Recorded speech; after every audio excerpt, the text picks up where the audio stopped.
Brilliant.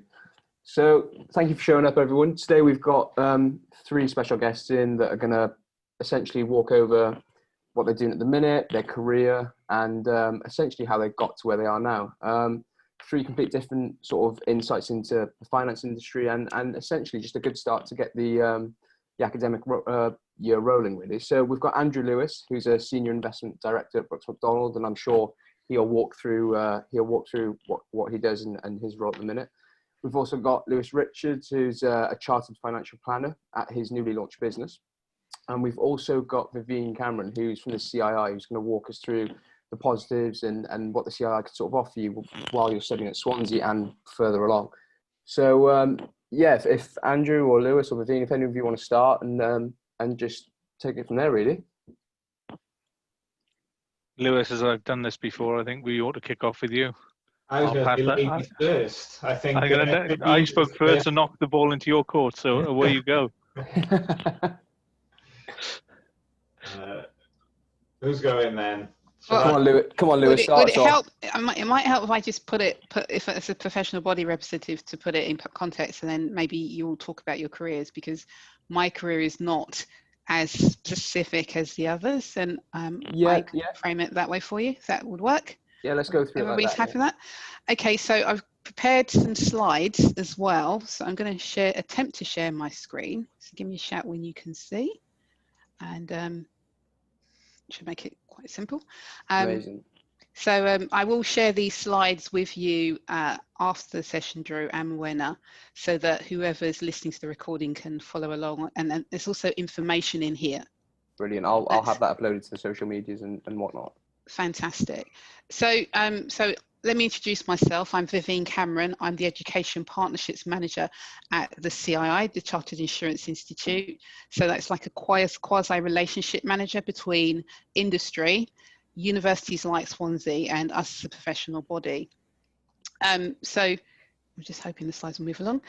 Let's skip through some learning objectives. Just to give you an indication of who the CI is, for those of you who don't know, and some of you will, if you are aware of professional bodies such as the Law Society for Lawyers or the Royal Chartered Institute for Surveyors, RICS, we're the equivalent of that for people that work in insurance and financial planning. So CII is a membership as a professional body. We have over 125,000 members globally. And part of the group is the Personal Finance Society, and they make up about 38,000 of the membership. And Lewis is one of our members. The local institute that we have is the Insurance Institute of Swansea and South and West Wales. So we have 56 affiliate institutes up and down the country. Swansea and West Wales is your nearest institute as a university. We'd actively encourage you to become members, and you'd be opted in to the local institute, where you'd be very welcome by the likes of Lewis and under the Personal Finance Society and Regional Committee. On the screen, you're going to see some logos that we've got at the bottom, and those are networks of groups that are related to us as a professional body. So, for example, you've got ICANN, that's the Cultural Awareness Network. To the far right, we have LINK, and LINK is for the lesbian, gay, transsexual community. They have a network. So if, as a student, you have a particular affinity to a particular network or group, then once you become a member, then you can become also a member of those networks. So you build your network of professionals and people that you know, not only through us as a professional body, but through related networks and groups. Membership, you'll all be pleased to hear, is absolutely free. By token of the fact that you're full-time students at Swansea University, you get free membership. As I say, that opts you into the local institute. What does that mean for you? What's the benefits? Well, you get recognized by our employers by token of the fact that you're a member. It means that you can go to the local institute events and network with employers, which I'd strongly recommend that you do, particularly if you're looking for your first role, if you're looking for work experience, or if you're looking for a placement. You also are given a journal if you opt for the insurance side of the professional body, and you also have the option of a personal finance professional magazine if you opt to go on the personal finance or the financial planning side.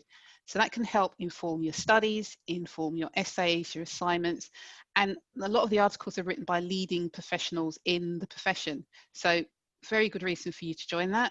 Also, you get a range of discounts on services and events when we were in the pre-COVID world, but a lot of those are online, so you should have access to those regardless. So for those of you that, and obviously you're the investment society and you're interested in roles and opportunities. So I've outlined, or we've spoken to the profession and said, well, you know, what kind of roles are there available? What would really work for people that are studying any sort of finance, and not for that matter, because we're open to all disciplines. And principally the key roles are paraplanner, financial advisor, and also compliance officer, and that kind of compliance straddles both financial planning, financial services, and insurance. What we've done is spoken to members of the profession and said, okay, what are the key competencies? What are the strongest personality traits that are required for those types of roles? So they've told us about communication, an eye for detail, being able to communicate, being quite entrepreneurial in terms of competencies. But also we said, well, what does the day look like? What does the role entail? So they've given us an overview of the key roles and responsibilities. And then equally, we've asked them, what does career progression look like? So this resource that is actually on the screen at the moment, I will share with Drew after the session, as well as the deck, so you can have a look at that in your own time. But I'll let the professionals on the panel this evening talk to you about what they do within the realms of financial services and financial planning to flesh out just some of the high-level roles that I've suggested. I do draw to your attention also compliance. So if you think about the world we're in at the moment, where we're being asked to be safe, to wash our hands, to wear masks, we're the first line of defense, and that's what compliance is fundamentally about. But compliance as a function is making sure that organizations, people work according to regulations, that they're compliant with what the industry needs to be doing, whether that's for the Financial Conduct Authority regulations and the way in which people conduct themselves, or whether it's in terms of health and safety. So I'm sure that somewhere at Swansea University, there's a compliance team that is making sure everything's in order. So those are just some things you might like to think about in the context of you as an investment and finance society, thinking about what you might do in terms of choosing a career and a role.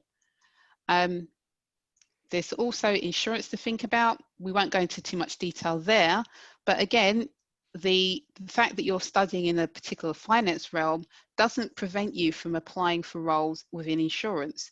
So again, have a look at the competencies of some of the roles that are available in insurance, and have a look and see, well, maybe if I'm not so sure about finance, maybe I want to go into insurance, and I may find a role there.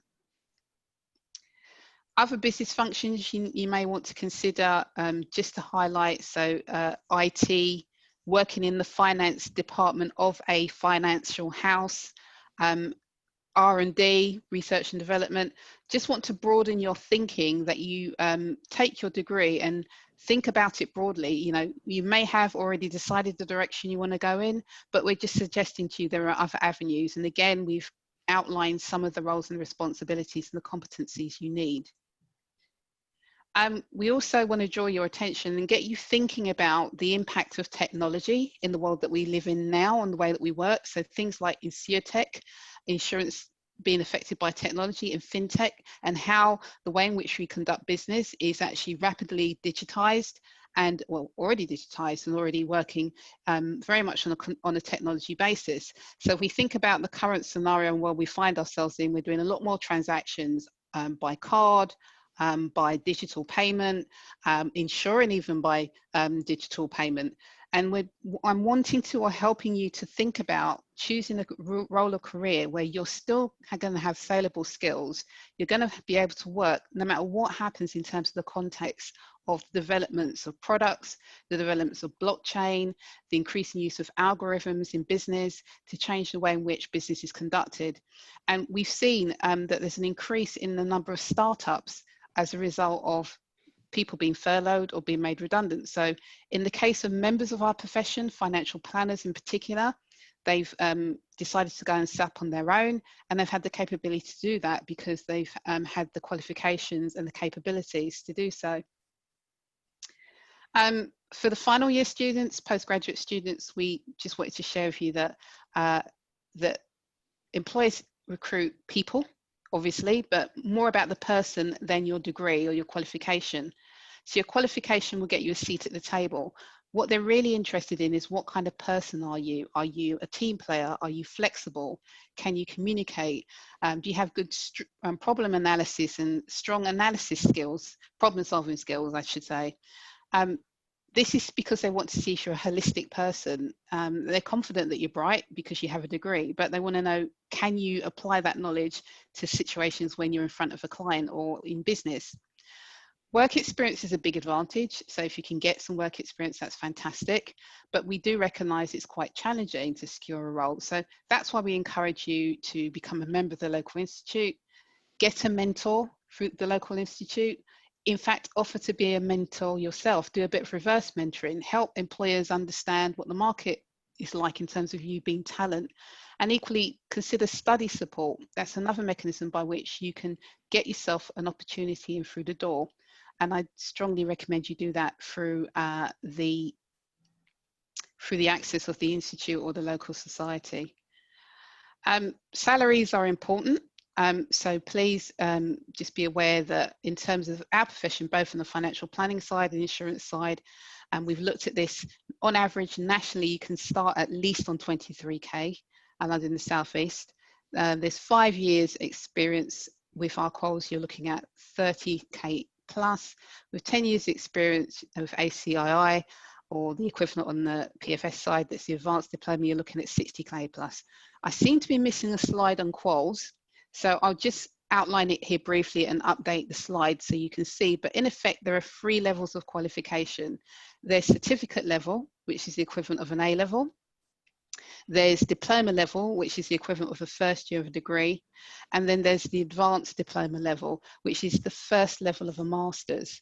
I'm going to let Lewis talk to that a little bit because he's been through that journey and through the course of his career, and he can make that become more real for you, particularly for those of you who are studying finance. But those qualifications do have a bearing in how you progress in terms of salary and the tiers that you progress through in your career. What I would say about the profession is that you have a strong work-life balance. So you can see this evening we're working at 6 in the evening. I have the option, I'm physically going to the office for the 2nd time since lockdown. I've got the choice of maybe going in at 10 because I don't have any meetings just yet, because I've worked quite late this evening. I genuinely have a average 40-hour week like most people. When I used to work for American Express as a big finance house, I could do 60 hours a week because it's a global company. Loved it, thoroughly enjoyed it. But at this point in my life, I'm quite happy working within the field that I am, where I've got more flexibility in my time. I find I've got time to study. I'd highly recommend, if you're able to take your CI or PFS quals whilst you're studying at university, I'd highly recommend that. Begin to start exploring that. What was that one, sorry? So we have professional qualifications. You have the opportunity to start undertaking those whilst you're at university. And if I were you, I'd actively encourage you to do that if you're able. Okay. We are negotiating with Swansea on offering you our qualifications at a discounted rate. So we've not finalised that agreement yet, but when the opportunity arises, I'd recommend that you take that option, because right now your job is studying, your job is to learn, and I can guarantee you I'm actually doing our professional qualifications and I'm juggling working and studying.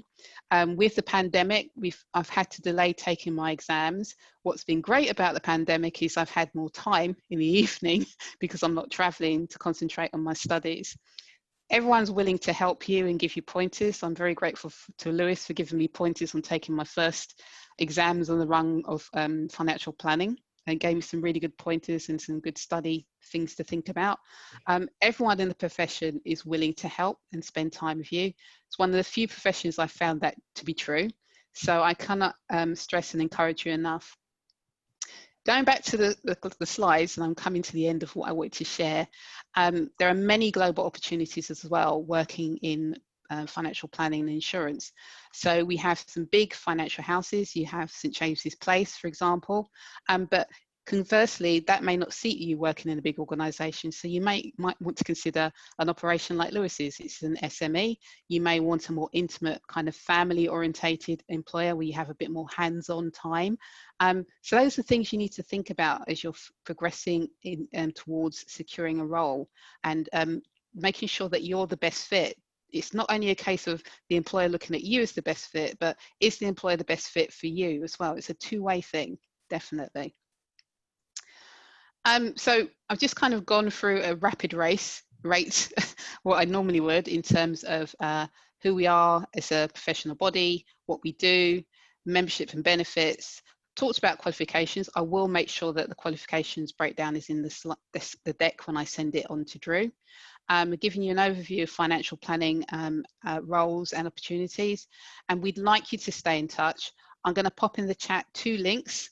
One link will be for membership. So if you've not become a member yet, then I actively encourage you to do that using the link I send online.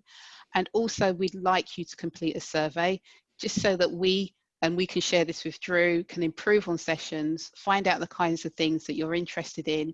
The local institute via Lewis, where, please put it in the survey. If there's any particular subject area or something you'd like to explore as a particular lecture, or just a keynote talk, then I'm sure we'd be happy to do that for you. And we can only know that if you inform us through the link that we're sending for the survey. So that's me done.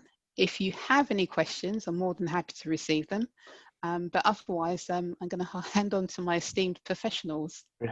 Thank you. So sorry, before we pass it on, thank you, Vivine. I mean, I think it's really good for students to sort of consider this and soak up as much as they can while they're in, like you said, while you're studying, study as much as you can. And it definitely, I think, if you look at it from an employer's stance, when a student's gone and done some extracurricular things and it's, gathered some qualifications beyond their degree, when you're faced up against someone else who's just got the exact same degree as you and the exact same, a level of degree, whether it's a first class honours or whatnot, does give you that extra edge. And like you said, it comes down to the person, and there's a lot of variables, but this does give you that edge at the end of the day. I absolutely agree. And all this will be for everyone here in the Zoom and people watching the recorded session. This will be on the Facebook pages and on the LinkedIn. Absolutely. So the surveys and all the links to all this. So yeah, thank you, Vivine. You're most welcome. Lewis, are you happy to take it from here?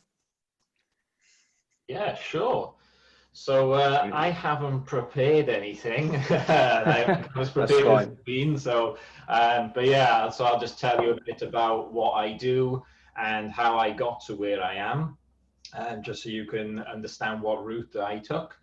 And then, of course, we can have a conversation after as well if anyone wants to ask any more. But as Vivine said, I am a chartered financial planner. So what does that mean? So I have a number of clients that I look after, whether that's through managing their pensions and investments, but financial planning is about making the right decisions for that client for the future.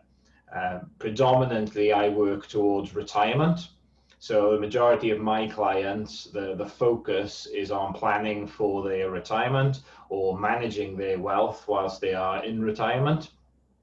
There are some other aspects that come into it, things like mortgages and life insurance, although that's more of a transactional basis.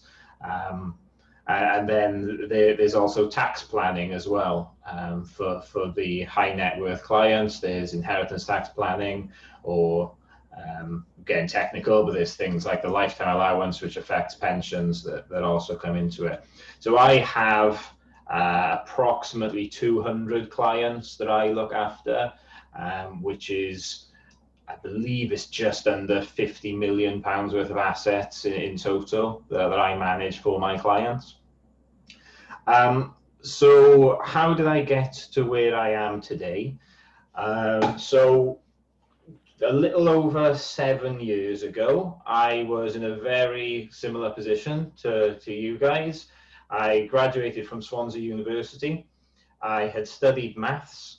I had no idea what I wanted to do after uni. I was just pretty good at maths, and I stuck with that up until that point. And then as I graduated, I was applying for any job with the words accounting or finance in the title. I thought I'd end up as an accountant, just because it kind of made sense, being good with numbers. But yeah, so I applied for a role at an IFA practice, an independent financial advice practice. The title of the role was a financial research assistant. I didn't really know what financial advisors did. I turned up to the first interview and things went well, and they started talking about how I could be a paraplanner, and I had no idea what that was, but I just nodded and smiled and said, yeah, I'll do that. So I went away from the first interview and Googled paraplanner to find out what on earth they were talking about. Shot in the dark. Sorry? Bit of a shot in the dark then. Yeah. So, yeah, I just Googled it and I thought, yeah, okay, that sounds okay. We'll try that out. So yeah, for those who don't know, a paraplanner is somebody who assists a financial planner or financial advisor with all of their research and reports and everything that goes on in the background.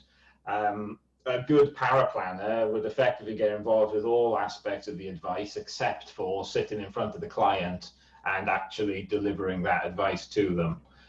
So a good technical paraplanner will have all of the knowledge and qualifications, and they'll be doing the majority of the legwork actually in the background of putting in the work of the research and writing all of the reports and then just putting the advisor's name on the front. Yeah, so I got the job, obviously, as a paraplanner for this other firm. I got stuck into the qualifications straight away, the qualifications that Vivine was talking about.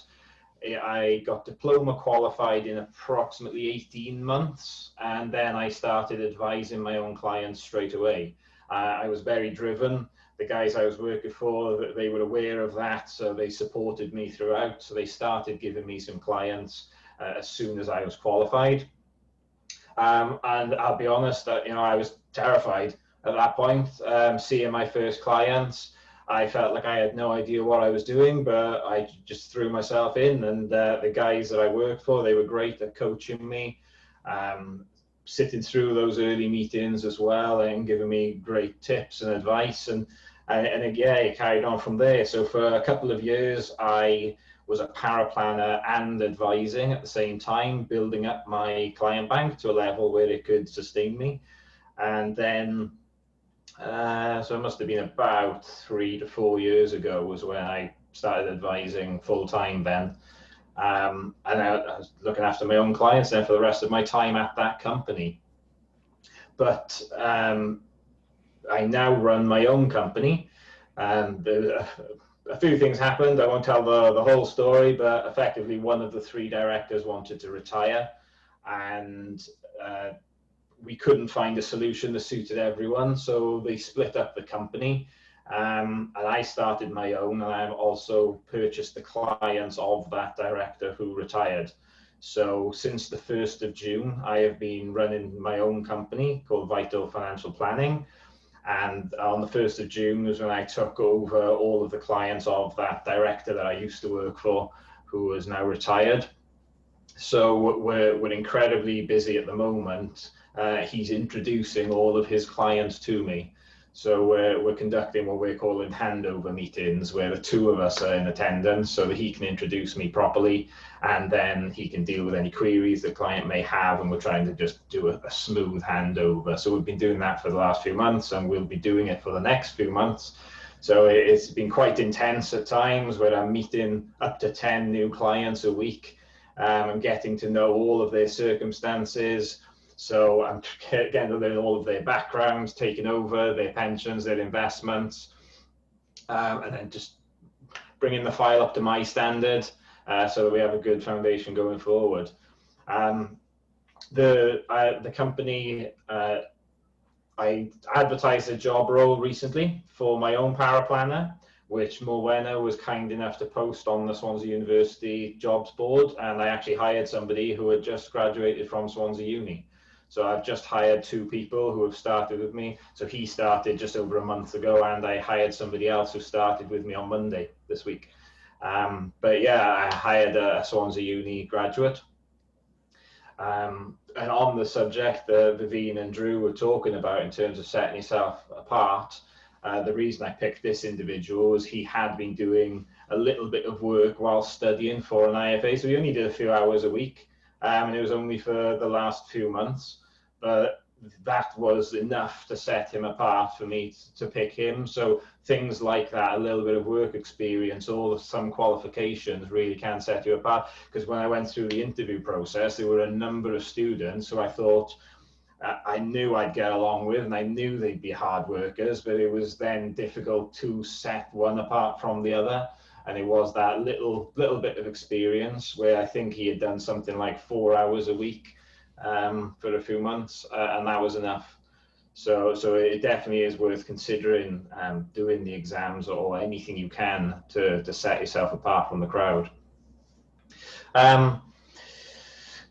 Yeah, is there anything else to say about my new company? I don't particularly think so. On the topic of qualifications, I mentioned that I did the diploma. So the minimum qualification required to give financial advice is the diploma. So that is usually the benchmark that everyone goes for in the industry. Paraplanners will usually do a diploma as well, even though it's not a requirement, but it makes sense because it gives you all the correct technical knowledge. And in case you're wondering, the structure of the diploma through the CII and the PFS, there's 6 exams that you have to do, 5 of which are multiple choice, done on a computer, very similar to a driving theory test. And then the 6th exam is a written exam. I believe it's 3 hours, perhaps, a written exam. And I don't mean to knock them or anything, but they're not too difficult, especially for university graduates. You know, and what I'm trying to say is, you know, you don't have to think, oh, I'm going to be working for another couple of years doing these exams. You know, they're not like that. It's just about getting that knowledge so that you are able to work in the industry. I studied whilst working, and I'd said I did it in about 18 months total. Some people will do it in less than that, and some people will take their time and will do them over 3 to 5 years. You can do it at your own pace. Sorry to interrupt you there, Lewis. If you had your time again, you were in uni, and someone approached you with this CII sort of, you know, you can do this while you're studying, and you knew how beneficial it would have been to you, the whole diploma, and how much time would have cut off, would you have done it knowing that the sort of benefits long term? If I knew in uni that this was what I wanted to do, yeah, then yes, yeah, definitely, because it cuts off a good, well, like you said, 18 months it was for you, isn't it? So yeah. You know, why not while we're in uni? Yeah, no, I completely agree. Just thought I'd get that out there. Yeah, and even if it's only 1 or 2 of the 6, you know, it still chipping away. Yeah. You know, well, they varied in length of time, but I sort of took anything from 1 to sort of 3 to 4 months on each one, preparing for them. Working my way through the textbook and then doing past papers until I was confident, and then just book on and do them. And like I said, because they were computer based, so there were just certain dates you turned up to the exam center and did them. Nowadays you can do them from home because you have to. I was talking to Vivine about this yesterday, actually. The CII are currently doing exams from home. So yeah, I definitely would recommend, if you know that this is definitely the industry that you want to go into, absolutely. Yeah, and then after the diploma, there's the advanced diploma as well. That one is a step up in difficulty. You know, that one does definitely take a lot more work. So I think it's changed slightly since I did it, but when I did it, the advanced diploma consisted of 4 exams, 4 written exams. Of course, the big difference there is the multiple choice ones. At the very least, you can make an educated guess, whereas a written exam, you know, it's a blank piece of paper. There's no guessing. So yeah, it took a lot more work to get those done, but I'd absolutely recommend that as well. So to get to chartered status, you need the advanced diploma and 5 years of experience in the industry. So for myself, I completed the advanced diploma a few months before my 5-year anniversary in the industry, and then I was able to apply for the chartered status. But personally, I think that's absolutely the gold standard that everyone should aim for, simply because it sets you apart and shows that you're the best. And obviously this is on a business level then, when you're competing with others locally. And how hard was that chartered level to sort of achieve? I know you said you had to wait until you hit that 5-year anniversary. What was the process from there on, and how hard was that? Oh, once you have the advanced diploma and you reach 5 years, you just send it. It's just an application form. Oh, right. Okay. Oh, there we go. So essentially it's like a 2-step process before you're chartered then. Yeah. And likewise, the fellowship. So the fellow of the PFS is the next step after chartered. Right. Okay.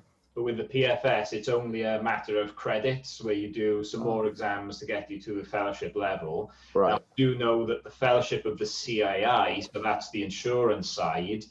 Vivine, is this right that they have to do, it's like an essay, it's like a dissertation, isn't it? I'm sorry, I can't hear you. Yeah, or me. Sorry, Vivian. Helps if you unmute yourself. Age-old trick. Yeah, so it's almost like doing a master's. So it's the equivalent of, a doctorate. It's just like demonstrating that you've innovated in the profession. You've brought something new. You've created something.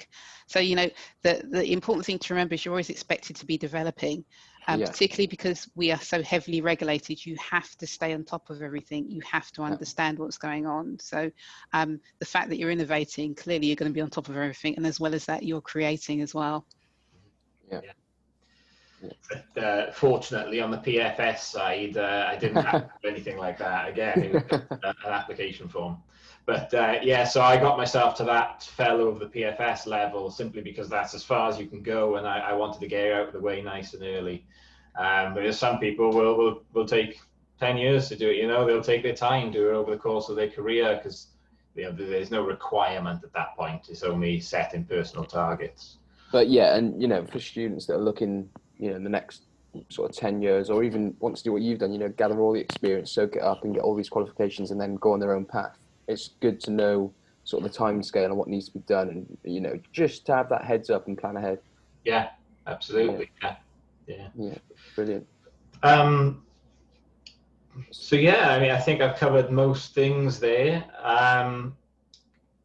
Relating it back to the roles that Vivine was showing as well, where there's the paraplanner and then going on to the advisor. I think that is probably the most common route that people follow nowadays to get into the advisor role. The paraplanner role really is ideal because you're getting all of that technical knowledge. You're sitting side by side with the advisor, seeing every case that they work on, knowing why they do everything they do and how they do it. And then as the paraplanner, you don't have the responsibility of dealing with the client. But then you are learning a whole new ball game then when you do step into the advisor's shoes and actually have to deal with the client one-to-one.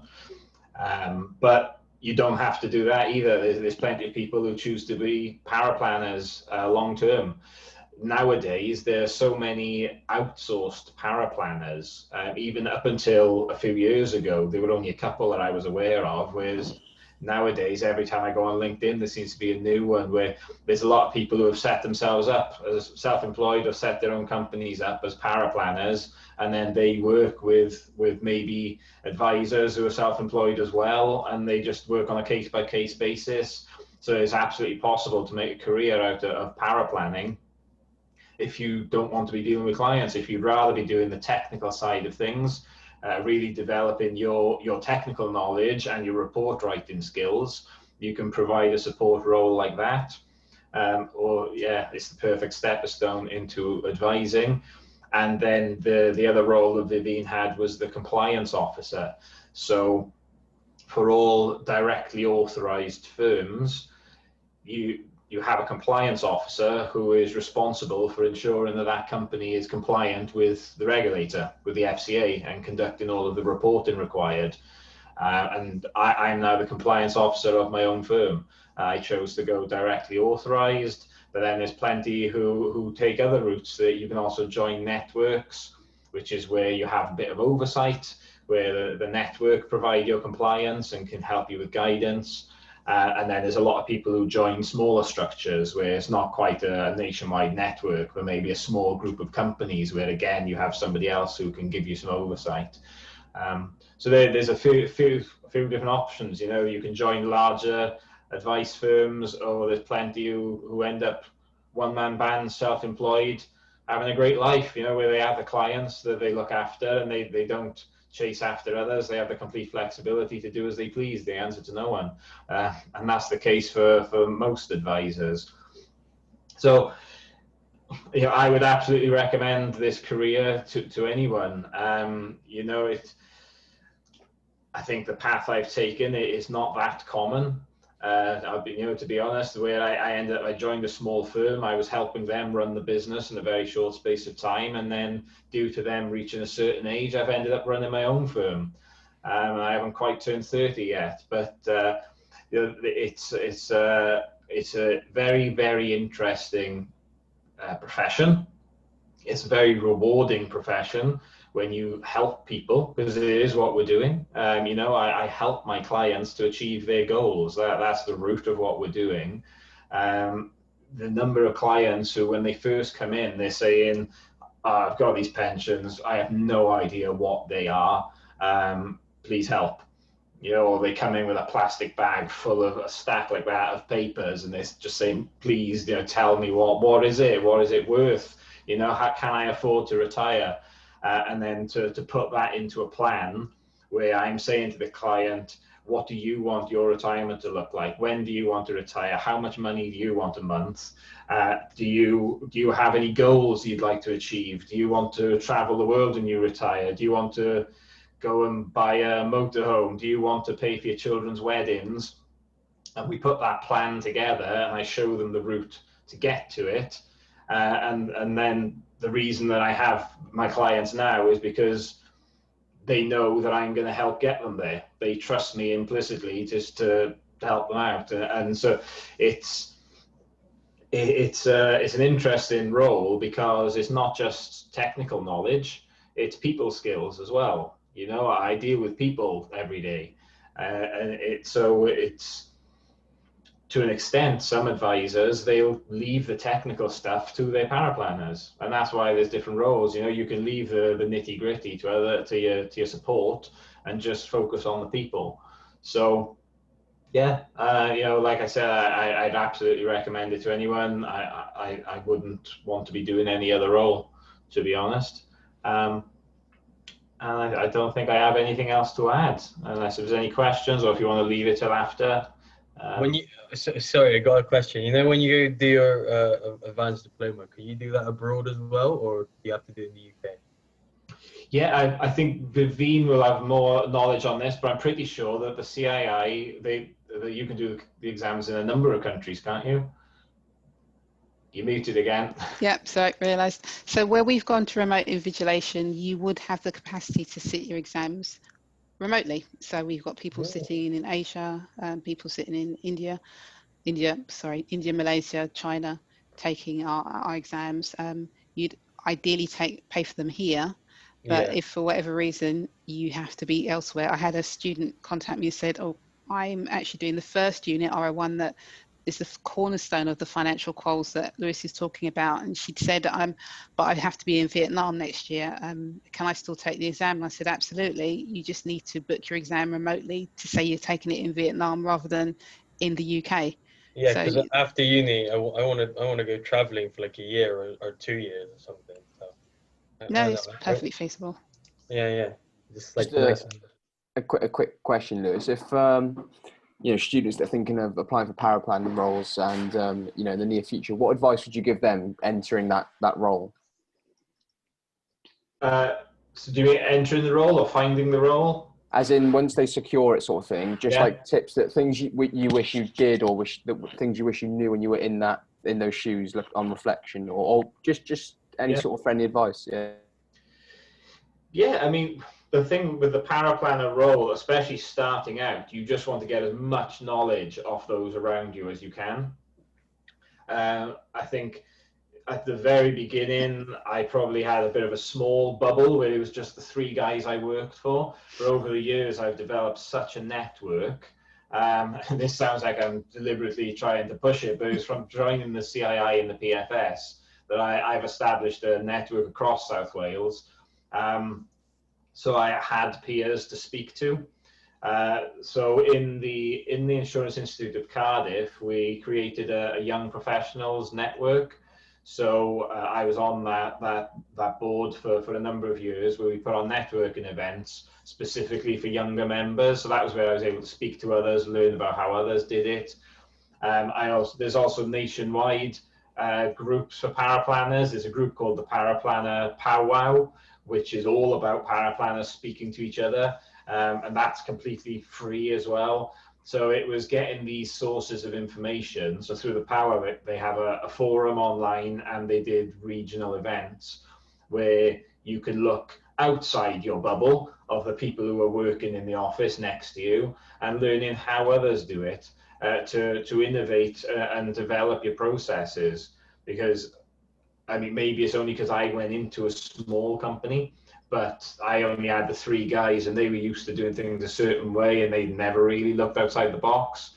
And then I was able to bring all this new information in and say, look, guys, let's do it this way, you know, and it makes the process better for these reasons. It might make it better for the client for this reason, and it makes it easier for us, you know, or saving time. And so, yeah, I suppose that's the biggest tip, is to not get stuck in your bubble, and to get knowledge from outside as much as you can, expand your network. Yeah, just keep networking and networking, I guess. It's the same, you know, across the board with any industry, isn't it? Yeah. You know, your network is your net worth, essentially, as they say. Yeah, absolutely. But yeah, great. Thank you, Lewis. That was really insightful, and you know, I'm sure there'll be more questions coming towards the end as people think about it and stuff. But yeah, I really appreciate that. Andrew, we're okay to pass on to you? Yeah, fine. Before, I've actually got a little bit of a presentation. I'm conscious that for those that may be on this, I spoke to Swansea University not so long back. In fact, it's about 6 months ago, and was probably my last sort of public appointment before we got locked down. In fact, I think my wife or company was very nervous of the fact I was disappearing into a university, a germ fest, as it might usually be known. Yeah, I remember at a time when things were getting slightly nervous around the COVID situation. So what I've done, I've actually just broken down, having spoken to you, Drew, the last time I talked about my journey into investment management, and actually about the wider industry and my thoughts about where opportunities lay within the financial services industry. This time I'm going to focus more just purely on how I've got to where I am with investment management and what I do within investment management, solely my job within that area. And then I've also, if it's of any interest to someone, you can switch off at that point in time. Going to talk a little about where markets are at the moment relative to sort of COVID itself. And I think people might find it of interest, you know, is that when you pick up the newspapers or you switch onto the news, a lot of people will think financial markets are in utter distress, and I'll point out some of the reasons why they might not be that way inclined. Before I started it, and just written down a few points, which Vivine has mentioned, and also Lewis as well. I think, probably not to disagree with you, Lewis, but I think you mentioned at one point in time, you know, doing some exams or doing something around this, if it's absolutely what you know what you want to do. I would say, even if you don't know what to do, it's what you want to do. There's no harm in actually doing part of it. And something Vivine said as well is, actually, as an industry, the financial services industry is probably one of the biggest industries in the UK as a whole. And once you're into that, if the role that you set off or thought might be right for you, there are plenty of other opportunities, whether it be compliance, administration. I'm going to turn around to actually IT out there at the moment. We've recently, the most 2 recent roles I've actually put out there to the thing were nothing to do with financial services themselves. It was actually people who could create technological solutions to help us do the day job. And we're employing more people like that, and dare I say, investment managers. But first, check of my technological capabilities. Let's see if I can share a screen. And hopefully you can now see a presentation in front of you all. Yeah, perfect. Thank you. Yeah, I can see it. Fantastic. Yes. let's get into that. So, actually, probably should introduce myself, as Vivine did very professionally at the beginning. So my name's Andrew Lewis. I currently work for a company called Brooks Macdonald, and I work in investment management. So how did I get here? I didn't take the most standard of routes to get where I am at the moment. It started off, as most of you will have done, it was school, GCSEs, although I'm old enough, I've got 1 level, if any of you know what those things are, and then A-levels themselves. And then this is probably where the journey started to go slightly awry for me, which was the next step was to head off to university. Lewis mentioned earlier on about not knowing what he wanted to do. He did maths as a degree and then sort of went off and got a job. He thought he'd end up in accountancy. I actually did know what I wanted to do when I finished my A-levels. I wanted to be an accountant. However, we'd had a very similar session to this, a careers evening in the school I was at, where an accountancy firm came across and said, whatever you do, don't go to university and do an accountancy degree.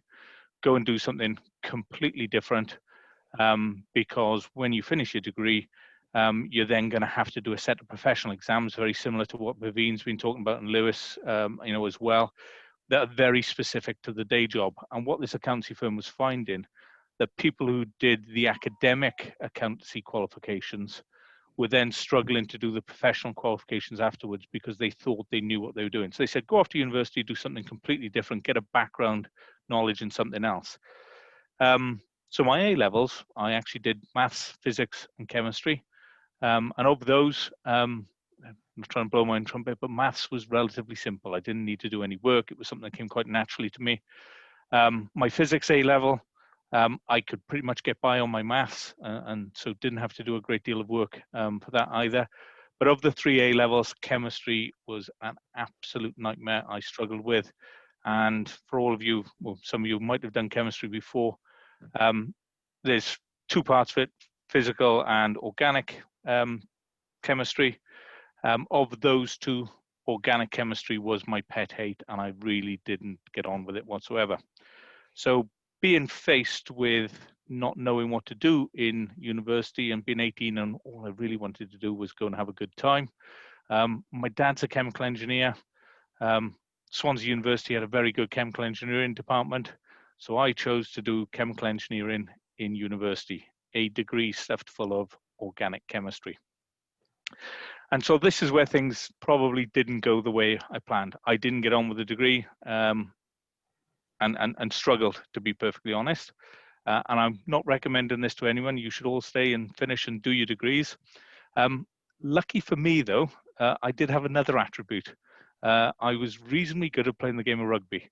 And just about the same time as I was struggling with my university career, the game of rugby went professional, and I thought all my Christmases had come at once. Someone was actually going to pay me to do this. So I left university before I actually got a degree. Had a reasonably successful career and spent 10 years then playing a game I love and actually getting paid for it. You know, if one thing I can point out in terms of career plans as a whole, is do something you enjoy. It's obviously, you know, Lewis is passionate about what he does. Something I talk about, you know, we get a lot of graduates come to us and they want to go into the industry, and I ask them, why do you want to go into the industry? Or I can make lots of money. And I'm always slightly nervous of those people, because if your goal is making money, then you never really grasp it whatsoever. In my role, we deal with some very, very wealthy clients. And for those that haven't inherited it, for those that actually made it themselves, there's one trait I find more often than not, is they never planned on making money in the first place. They found something that they loved doing. They persevered and pursued it, ended up being very, very good at it. And money was subsequently a byproduct of success and not the other way around. It wasn't their plan in the first place. However, I was reasonably sensible enough to realize that rugby can go on forever.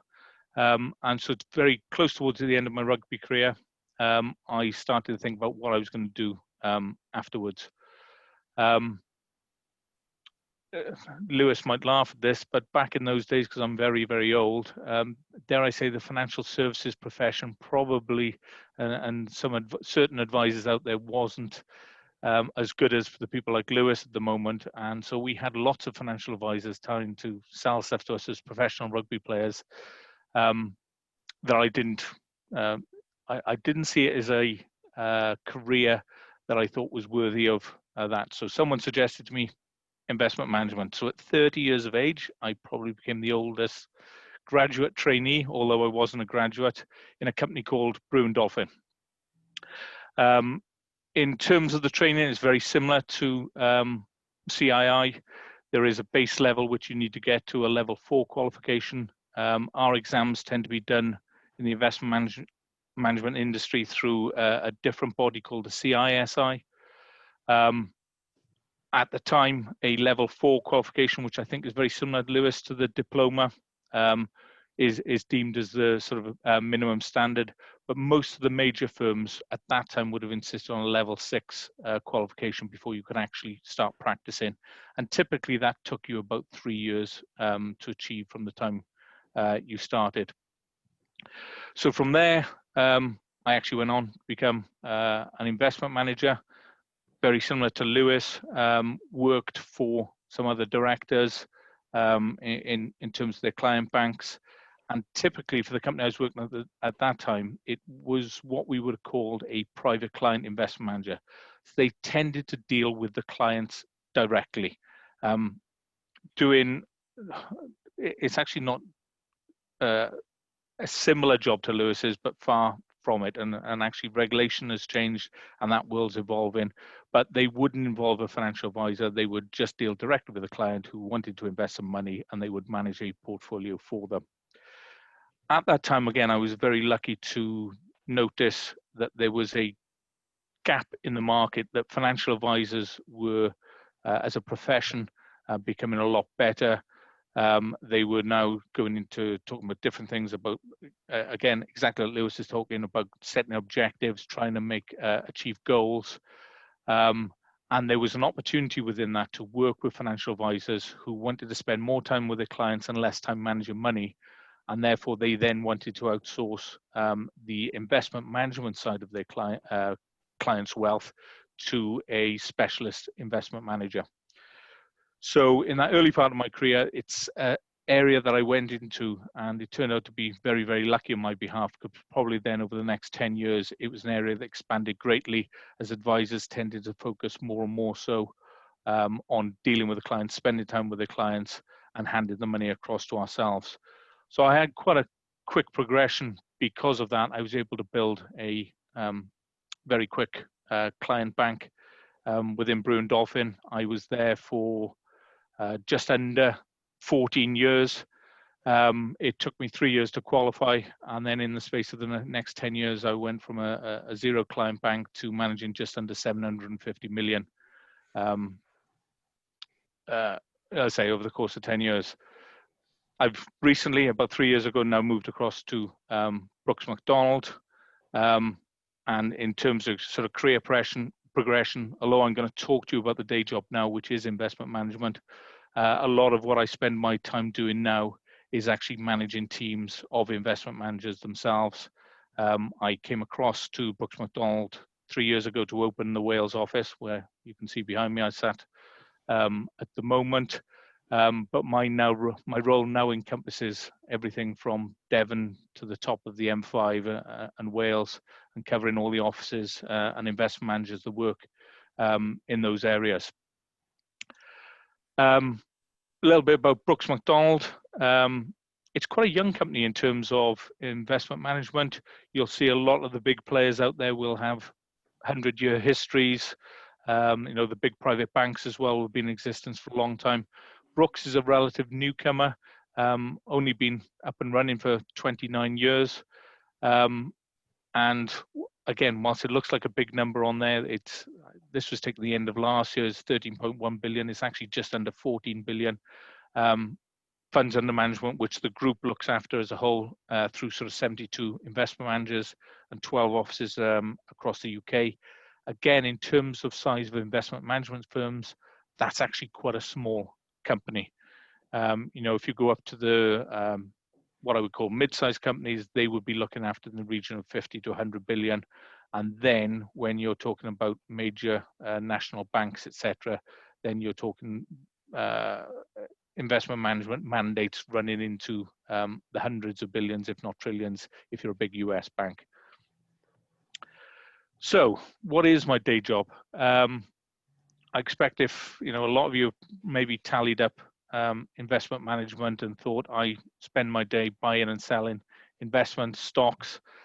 I'm not sat here with 10 screens in front of me, although, you know, these days there are a few more screens than we used to have.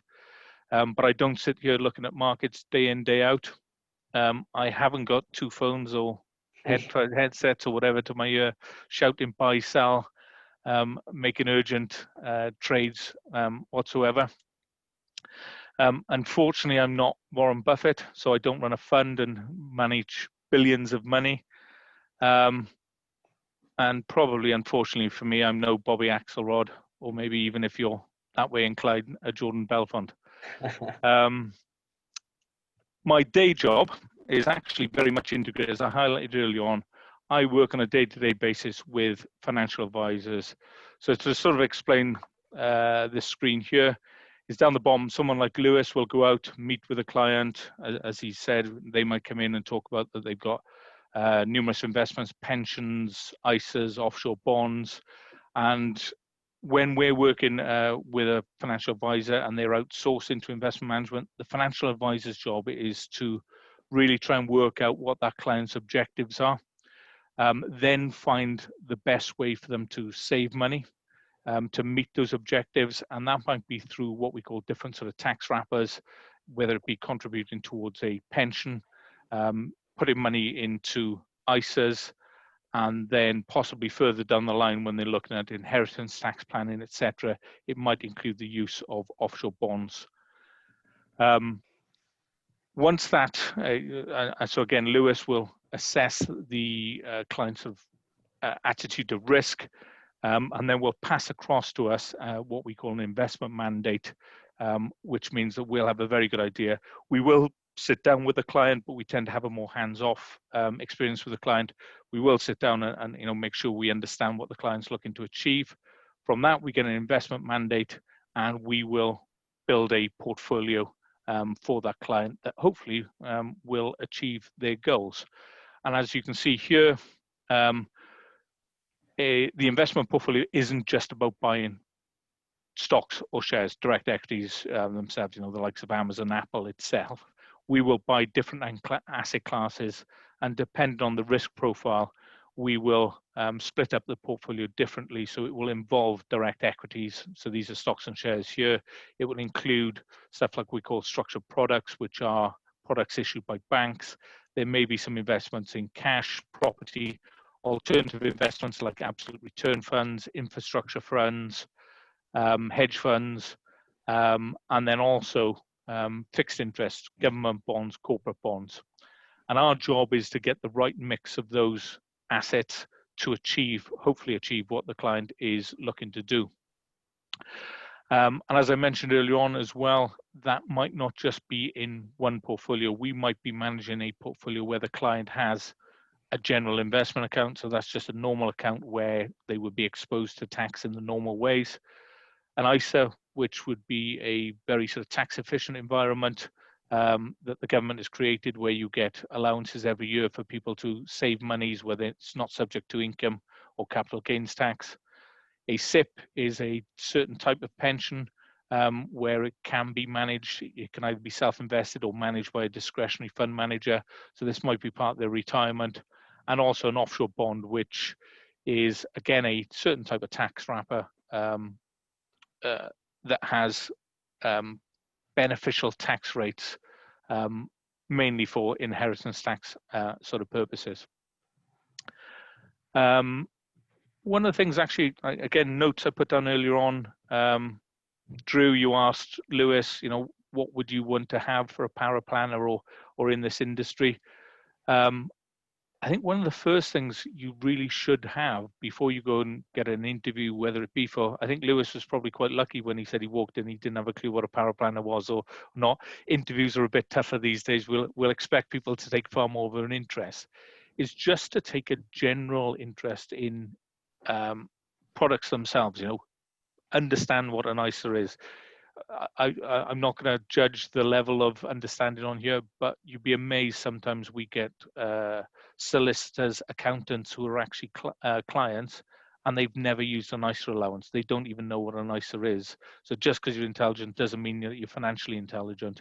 I would, you know, definitely look out there, understand what mortgages, credit cards. If you've got this sort of terminology and you've got a reasonable background interest in this, again, it will help you in interviews as if you've got a minimum amount of sort of common sense.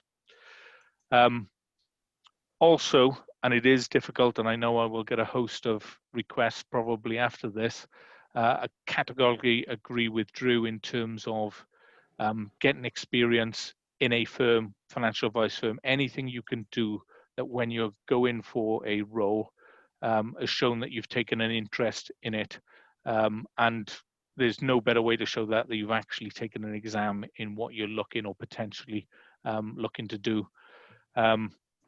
We've interviewed for a number of roles recently, and as you can imagine, the graduate field out there at the moment for jobs isn't particularly great. So we get hundreds of CVs in, and for part of that, we'll do a quick interview, and it's blatantly obvious that some really haven't even got a clue about what they're applying for. They've just seen job somewhere in the vicinity, and they've seen a salary, and they've gone for it. Do your homework, find out about the firm, or, you know, find out what you're supposed to do. It doesn't have to be huge, but at least show some interest, not just in the industry you're going into, but have done some research into the company itself. It was really disappointing for me the other day where he was a fantastic candidate, but he didn't just quite have the skills we did. But in terms of the due diligence he'd done before the interview, it was unbelievable. He actually quoted back our principles to ourselves about how we wanted it. He'd gone onto our website, found out what our ethos and our principles were, and started talking to me about these on it. Little things like that can go a long, long way. Trying to remember my train of thought here now. I've gone off on a tangent.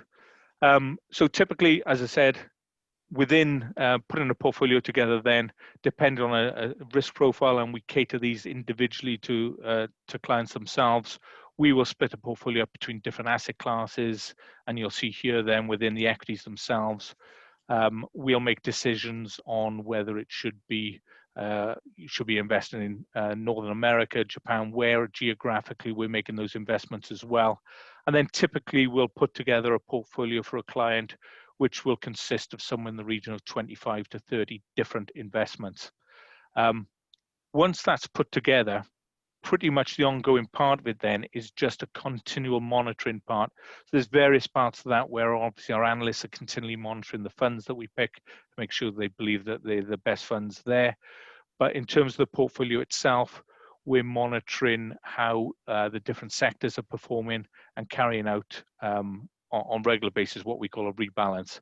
So for example, recently North American equities will have been performing very well compared to UK equities, and through that process as investment managers, what we do on a day-to-day basis is as long as our what we call our macro view, what our analysts believe how much exposure we should have to the US hasn't changed, we'll be gradually selling down those North American equities as they're doing particularly well, and perhaps investing into the UK equity sector, because everything's cyclical, and when it turns around, we want to make sure we've got the right balance of investments. And actually, when you've got a financial advisor who's given us a certain risk mandate and we've agreed how that should look, we want to make sure that the portfolio looks like that all the time. Otherwise, we'll have Lewis come chasing us and saying, the portfolio has gone outside of its risk mandate. What are you doing about it? So that's generally my background job on a day-to-day basis. As I mentioned, I thought I'd sort of give you an update on where we are with markets. I mean, before I flick over onto the next slide, is anyone brave enough out there to turn around and say, you know, obviously we're in the still in the crux of a COVID crisis, what they think has happened to equity markets at all? Should I be investing, Andrew? Well, first we'd have to assess your personal circumstances, and that's Lewis's job. And then when he's decided whether you should be investing at all or not, there is a slide at the end that probably indicates of, you know, whether people should be investing or not when we're looking on a longer term basis. But is anyone brave enough out there to say, let's put an easier question out. If you had investments on January the 1st, or make it even easier, when I came to visit Swansea University, which was the beginning of March, and we're looking at your portfolio now, is it higher or lower in value? Significantly higher. Depending on your risk profile, could well be. Yeah. I mean, US 30's had like a fair old rally, isn't it, since March? Yeah, well, it's dropped off very, very quickly, but then has rallied. Yeah. So first slide to actually talk about equity markets. Yes, just seeing if I can get my mouse back on the right screen. This is obviously when the COVID crisis started. You can see the equity markets as a whole. So this is global equities. So this is just an average return for all of the indexes out there. The MSCI All Country World Index took a significant fall. And those falls would have been in the region of 35–40%, and they were lost very, very quickly. Where we stand today is actually equity markets as a whole are higher than where they were pre-crisis. In terms of, if we look at portfolios that we manage here, I mentioned, actually I'd forgotten I put this slide in. It's one to show Lewis. So if you want a good discretionary fund manager, this is how Brooks Macdonald in Cardiff has performed. I was going to talk about the asset allocation decisions we make and actually what we do on a day-to-day basis. So what this graph shows here is, since we've been running the office, is the blue line shows our portfolio for a low to medium risk portfolio. Going into the crisis itself, we were relatively conservatively placed compared to the orange line here is what we consider the benchmark performance for a similar sort of risk profile. And the gray line actually shows the average return for a broad array of investment managers. Is something called ARC, which is asset risk consultants, which are independently assess about 80 of the UK's leading investment managers. As you can see, is when we came into the downturn here, we were relatively conservatively placed. We can't avoid the downturns whatsoever, but we were lucky enough that we protected clients' money on the downside. And whilst I mentioned, you know, we weren't buying and selling, you know, I haven't got two phones to my ear or screaming and shouting. We did do an awful lot of rebalancing during this period, and it was a very probably, you know, I'm experienced enough to experience the credit crunch through 2007, 2009. The period we went through here is probably the busiest I've ever had in terms of managing portfolios themselves. We were having to make readjustments on a daily and hourly basis for our clients. And one of the big decisions we faced was, as equity markets were dropping, is what do you do with clients' money? The knee-jerk, the gut reaction, the human reaction that everyone has is, I must sell out. And that's why you get these market falls is, I must sell the investments, and that compounds itself, and therefore you get this spike on the way down. When you're getting to certain levels where you realize, and history will prove this time and time again, you then have to make some decisions about what you do. Do you just rebalance or go back to your original equity content? Or do you get to the point where you think, actually now markets offer reasonable value and we need to, within them, controls of a low to medium portfolio, actually increase the equity content? Brooks' analysts and ourselves here in Cardiff, as you can see, got it very right. Is roughly around March the 23rd. We made a decision to rotate out of what we call fixed interest government bonds, which had been very defensive on the way down and helped defend the downside, and put more money into equities. And you can see then when the subsequent recovery has come, you've had a significant pickup beyond what the average benchmark, etc., has done. And again, if you look at this is the beginning of the year, portfolios are now higher, which is a shock to a lot of clients. We again, even recently, there's a lot of clients who've literally said they've closed their eyes, and then they very nervously ring us up and say, where are we in terms of the portfolio, and get a pleasant shock to see that they're worth more now than they were even 6 months ago. So why is that the case? Pretty much because it's the policy response from world governments. If we look at the moment, pretty much every world government has a very loose monetary policy and expects it to loosen further. There's no anticipation of tightening up monetary supply, etc., and therefore markets react very strongly to that. There's an old saying in investment management, which is don't fight the Fed. The Federal Reserve in the US, if they decide they want markets to go up, i.e. they're going to provide very low interest rates, they can provide a lot of money supply, then you shouldn't try, no matter how bad the economic environment is, you shouldn't try and fight them. Now, we've got the US at the moment, which obviously has been hit by a COVID crisis that have wanted to loosen monetary supply. But you've also got a US president who has got an election coming up. And he has built his, up until recently, a lot of his following on the fact he's done a very, very good job for the US economy. The US citizens like to see job production. They also like to see the stock markets do well. And he has fueled that. They will not want markets to drop off before those elections come. So they're running a very, very loose policy. But the point of this slide is we're not just fighting the Fed on this instance. Pretty much every world government out there is doing similar, carrying out similar monetary stimulus. And it is unprecedented. So this is the real money supply in the US. This, as you can see, was the credit crunch, and actually how much money they were putting into the economy, which was supposedly, the greatest world banking crisis that we've had. This is what we're seeing in COVID. It is substantial amount of money being put into the system. The scale of fiscal response varies from country to country. Again, you can see up there, the United States has put the greatest amount of fiscal stimulus in. Hence, you've seen US equity markets perform substantially well.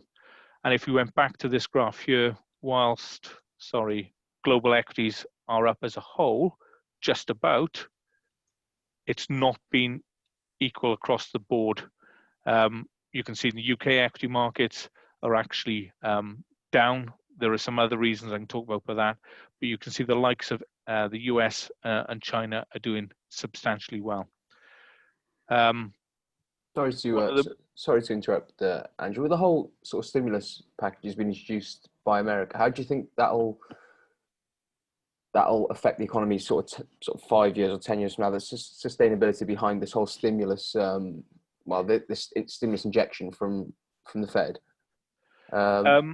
Just from sort of your stance. I think we've seen with both the last crisis, credit crunch, and this is that governments tend to look back, look back to the 30s and something like this and see complete collapse of economies and don't actually want it to happen again. In terms of what's being put in at the moment, governments have a horrible habit of overshooting the mark. And what our analysts are looking at, their bigger concern is, at the moment, all of this money supply being put in place is sitting in bank accounts.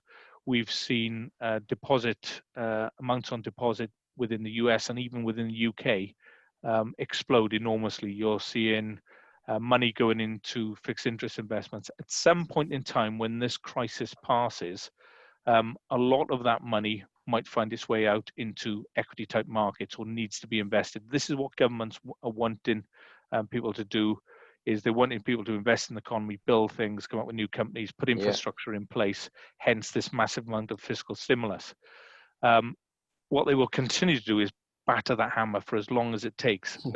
when it does unwind, one of our bigger concerns is that we could see some huge inflationary pressures come back.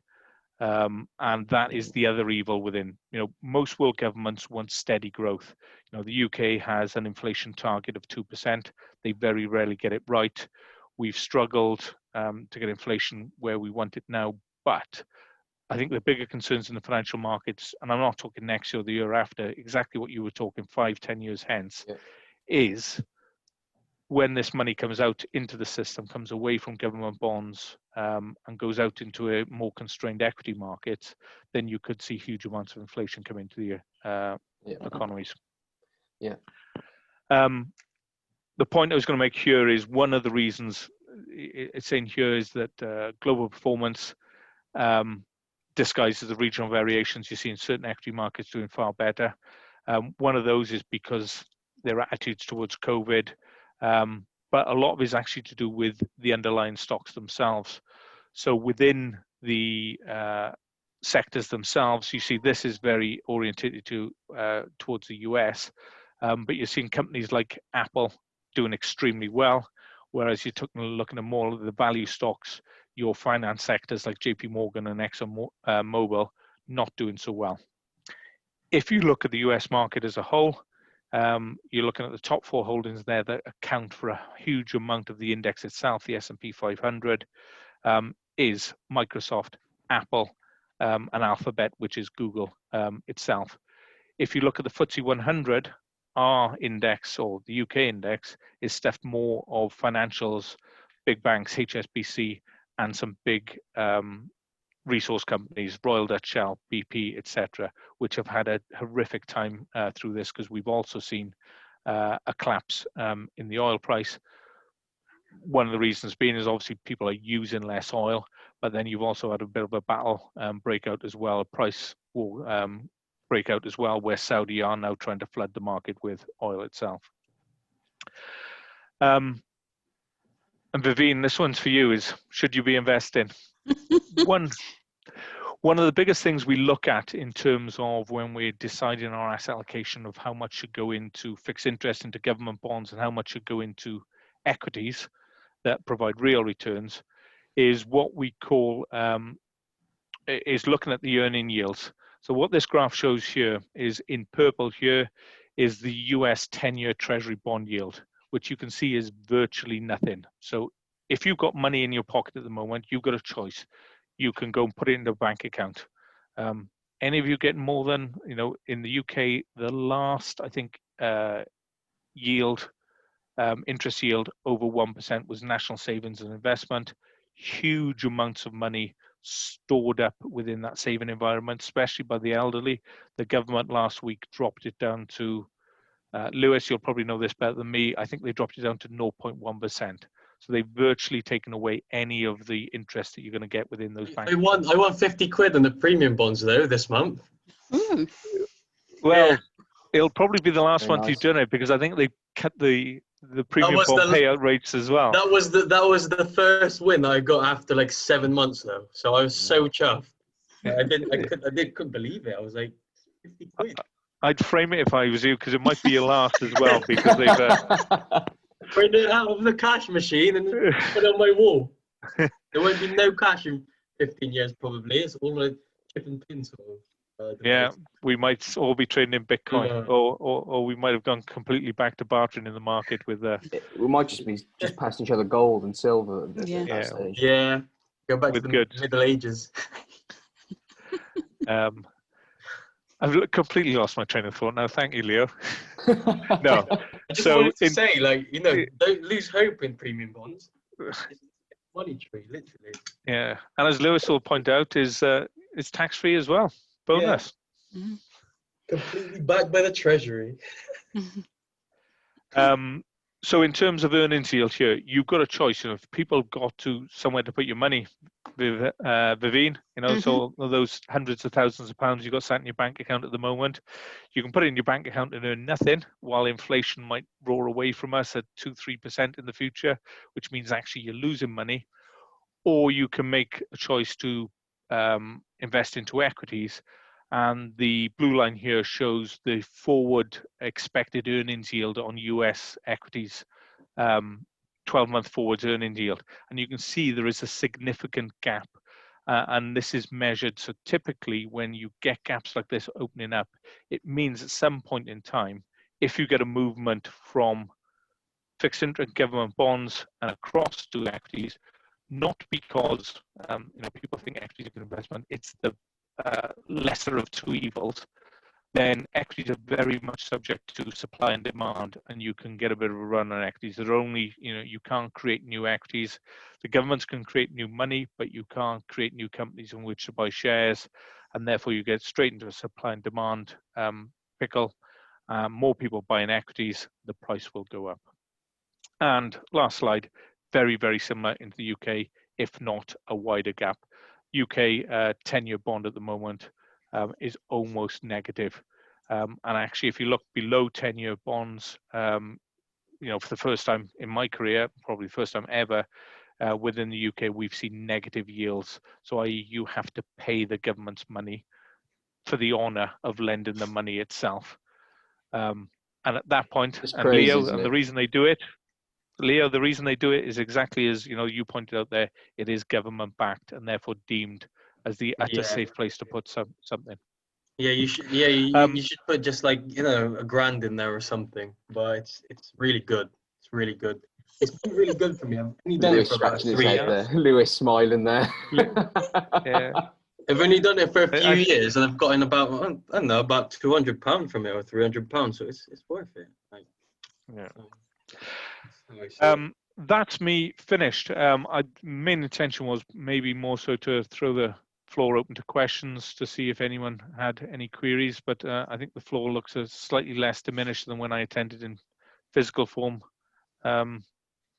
6 months ago. And Drew, you've got to sort it out. I also had pizza at that point in time as well. Could you have organised a if you want one takeaway sent to be the delivered office, here, Andrew, surprisingly? Delivery. we can get that sorted for you. I'll invoice Moena, and Wait! I do Uber Eats, so I can Uber Eats it to you. there we go. If you can get on your bike, Leo, and then we Andrew. can get that sorted Yeah. to Andrew.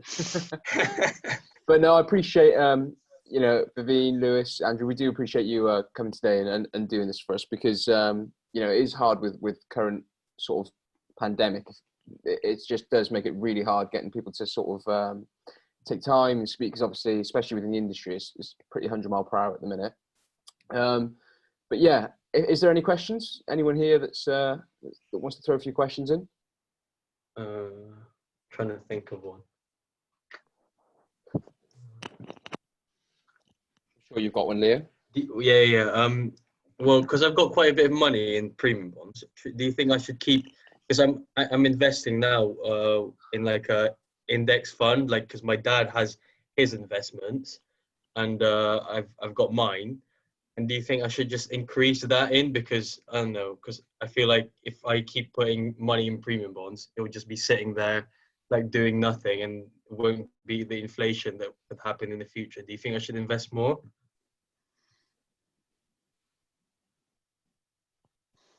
Lewis? Am I taking that one? I think that's you, Lewis. I mean, Okay, so I have to be very careful what I say, Leo. Yeah, so I'm taking it with a pinch of salt. No, I just have to be careful it's not misconstrued as advice. But I think the main thing you should think of is what your aim is with those funds, with that money, whether it is a long-term or a short-term thing. As a general rule of thumb, we would normally say you should only invest funds into equities if it's a 5+ year term. Whereas if you need access to that money in less than 5 years, you're better off keeping it somewhere where it's not at risk and where you can access it. So I would say if you apply that rule of thumb and then make the decision. Yeah. No, I'll be all right. I've got some money saved up anyway, but I'm just putting a little bit of investment around. You must be the wealthiest student I know on the planet. No, because I took a gap year and I literally worked, and I've built up quite a good portfolio, I think. Well done. Yeah. I'm impressed. Keep it quiet though. We know where you live. Yeah. All right. Halls in Swansea University. Yeah, just I've got the drip. Any other questions from the, any other questions from any spectators here? I've just got one quick question for Lewis. For the diploma to become a financial advisor, is there anything you can do towards that during the 3-4 years at uni, or do you have to do that straight after you graduate? Yeah, so like Vivine was saying, you could choose to look at them whilst you're studying. Vivine was saying that they're looking at a deal with Swansea Uni to have a discounted rate for you to do those. The other thing is that your degree will count for some credit towards the CII and PFS. It depends on exactly what degree you're doing. But my employee I just took on, so he's just done a master's in, I want to say business and finance, something along those lines. And he's been given, I think it's about 30 or 40 advanced diploma credits and another 30 or 40 diploma credits. So it's quite a few that it counts towards. The advice I've given him is that it's still best to do all 6 of the diploma exams, but then those gap fill credits, as they're called, they'll go a long way towards getting him towards chartered much quicker. He would need, he could get away with doing 1 or 2 less of the advanced diploma exams, which is a real benefit. So yeah, in terms of what you can do whilst you're at uni, you could look at doing those initial exams while you're studying. So they're called RO1 to RO6. Or also you could send a query into the CII about what your degree would be worth. I think there is a certain page on there with drop downs that cover a lot of courses, but then you can email them if yours isn't on there. Okay. So when I circulate the presentation deck to Drew, that link will be in the appendices of the deck. So have a look at that. So basically what you would need is your transcript from your degree to submit that, and it would give you an indication of the credits you'd get towards our qualifications framework. Other employers have said that they will look at that, and it demonstrates to them that you actually understand the profession you're coming into, the context of which you're working, which again shows you as a rounded person, that you're actually serious about this and you're pursuing it in a meaningful way.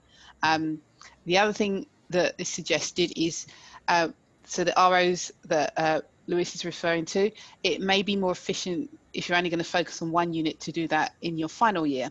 The reason being, regulations change on a regular basis. So I'm doing RO1 now myself. So I'm not telling you anything that you won't want to know. I can tell you how incredibly painful it is to work and study at the same time. However, saying that, the pandemic's been great. So I clicked my computer off and hit the books straight away. The other thing I'd suggest as well, particularly if you're studying finance and investment, it's going to come to you more naturally, I think.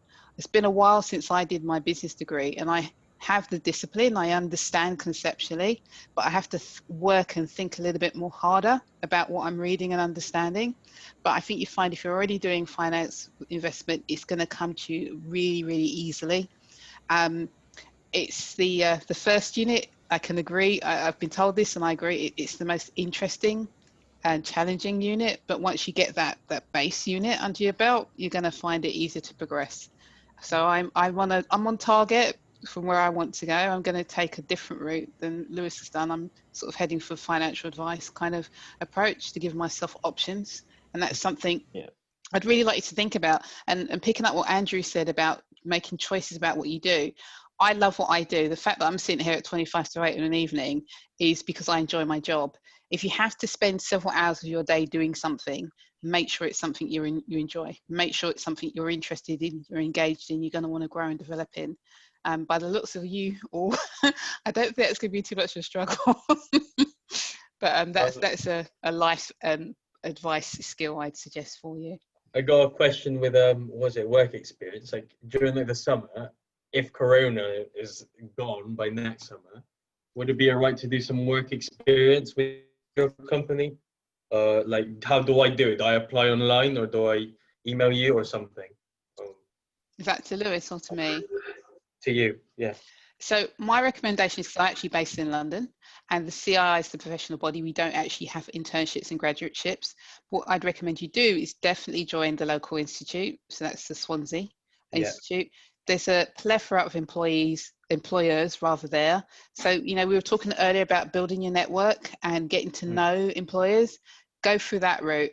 If you're from Bristol, there's a really good institute and committee in Bristol too. So Is it? where you look at, yeah, so there are affiliates up and down the country. So even if you're at home, by token of the fact you're a member, you're perfectly able to go to the Bristol Institute or the local society and say, can I attend one of your events?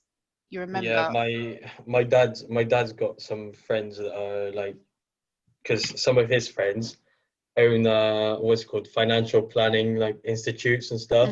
And I've done work experience with them already, but then I just want to just have like a broader overview because I haven't done insurance yet, and I'd love to know what it's like. And even if I don't go into it, at least it's like knowledge that I didn't have, you know.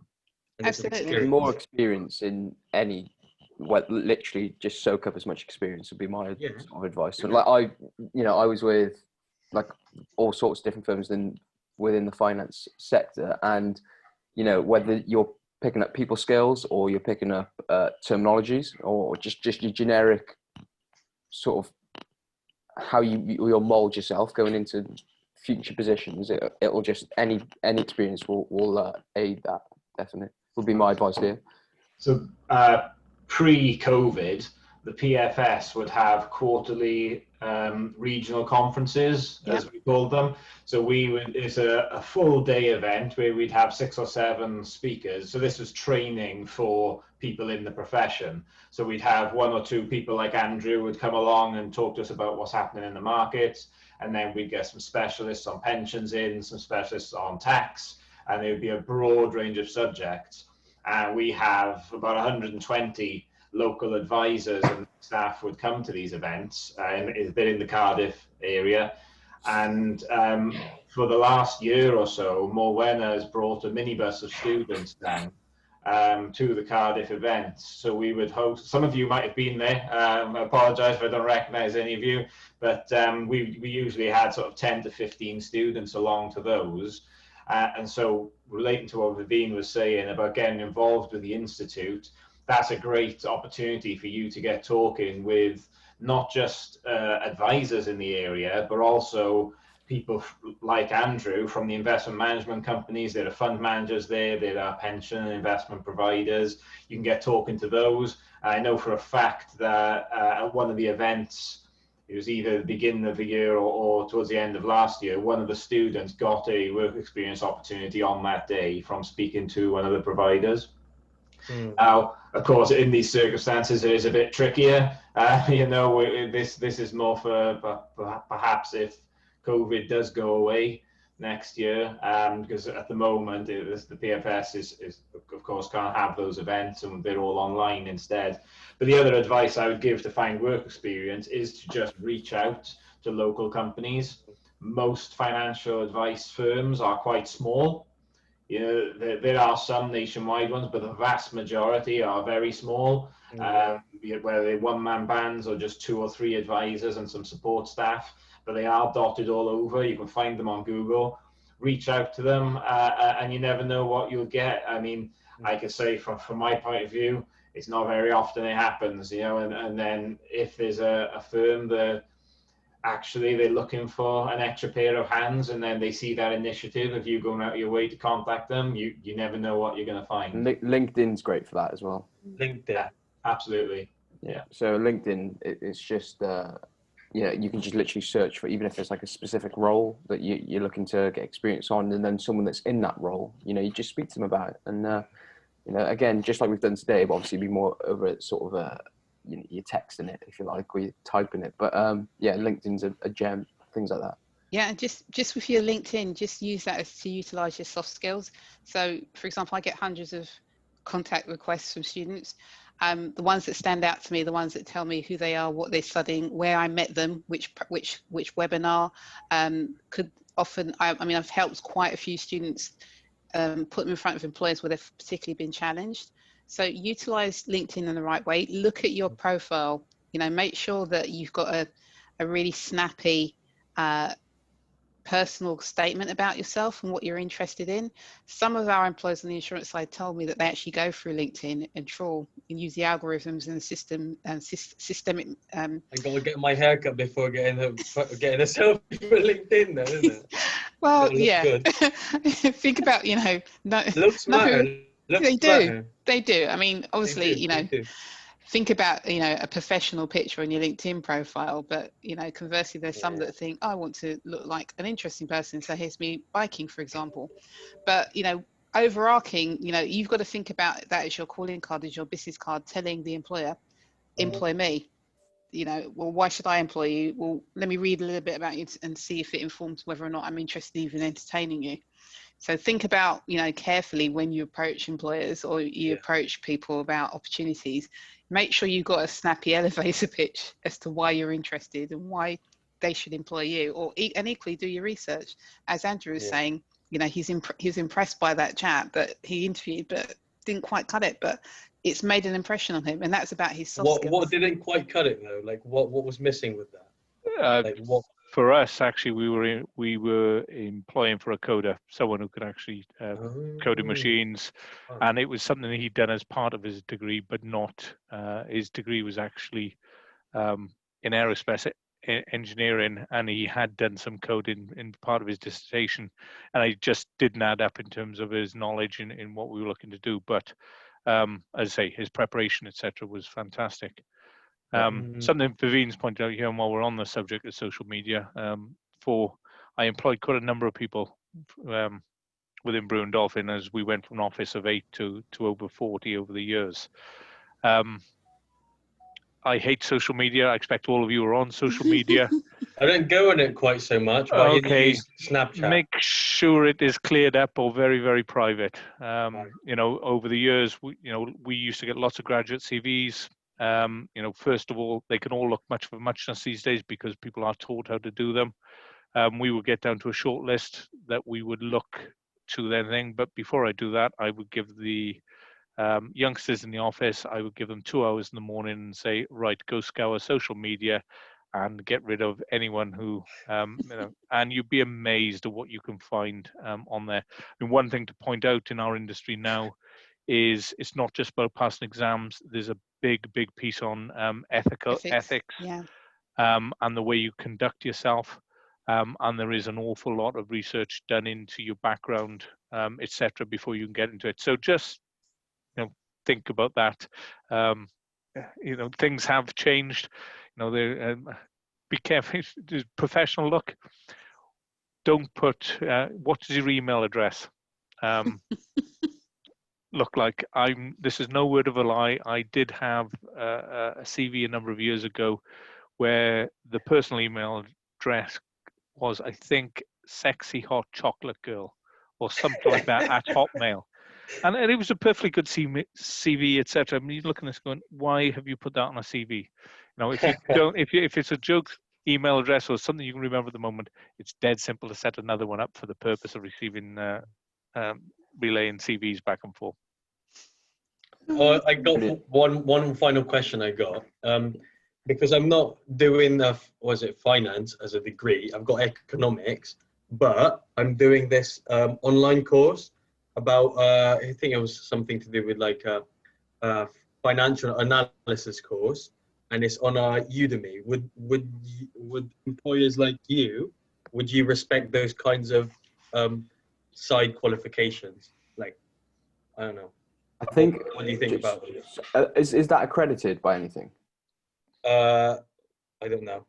But I think I think when they're accredited by certain sort of I forgot there's all sorts now. There's like there's CPD obviously, but that's like development. But if it's accredited, I think that goes further than because there's so many websites. I know you're on about like a sort of is it like a analyst course if you like a it's technical market? If you put on Udemy, Chris Haroon, he worked on Wall Street and stuff. Yeah. It's if it's accredited. If it's accredited and if it's sort of backed by I don't know. That's the way I would view it anyway. I'd only go put it on my CV if it's of some sort of significance. But maybe Lewis and and Andrew and Vivine about it. I think if you've done something and it shows an interest, I mean, in terms of, very similar to, my story about wanting to go into accountancy and an accountancy firm saying whatever you do, don't go to university and do an accountancy degree. It is, you generally look beyond the qualifications themselves, and maybe in the investment management side, you do need a bit more mathematically orientated finance background, etc. Although, and Lewis, would be interesting to see your view on this. I've seen the advice world change dramatically, where it is now really about getting to understand clients, knowledge of clients, etc. There's a very interesting chap who I know reasonably well who owns a company called Octopus, and they're just launching their own advice arm now. They've done other stuff, and he has a habit of looking at new ways into the industry, and he's creating a financial planning arm. He doesn't want qualified financial planners. He's looking to bring teachers, nurses that have personal empathy skills.